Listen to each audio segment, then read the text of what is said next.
Hi. 2 horrific years since the Taliban has regained control of Afghanistan, imposing an Islamo-Fascist state with women as the main victims. Forbidden to work, denied education, shackled to the home, not allowed outside unless escorted. When so, forced to wear the all-encompassing burqa.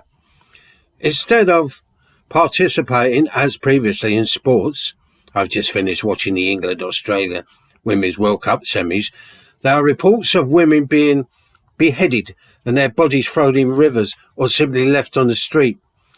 It seems that this totalitarianism is stepping up with the repression and social control.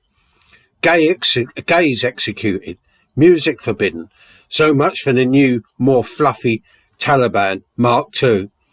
Of course, it's not only women that are suffering. Torture is widespread. Minorities, tribal and religious, are meeting with extreme repression. A considerable number of the population are now suffering from malnutrition. Child labour is rampant. $1 a day for over 12 hours work being the norm. Believe it or not, our own government are secretly negotiating with this regime. Most of it revolves around the poppy crop, much of it ending up on the streets of the UK as heroin. Also supporting the Taliban in their own internal war against ISIS and Al-Qaeda remnants.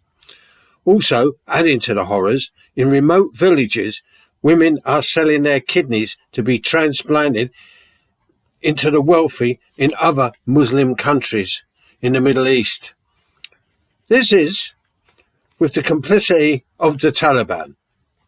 Is it any wonder that the 6 who drowned in the Channel over the weekend were fleeing this Islamo-dystopia? And they were Afghanis. Is it correct to describe the likes of Taliban, I.S.I.S as Islamo-fascist? As regards the women at least, it does fascism a disservice. The Taliban, it seems want to make them invisible and disappear completely. But for want of a better, more understandable description, Islamo-fascism it is. All power and sympathy to those who risk their lives protesting against attempting to overthrow these regimes from within, in particular with the courageous women. Bye.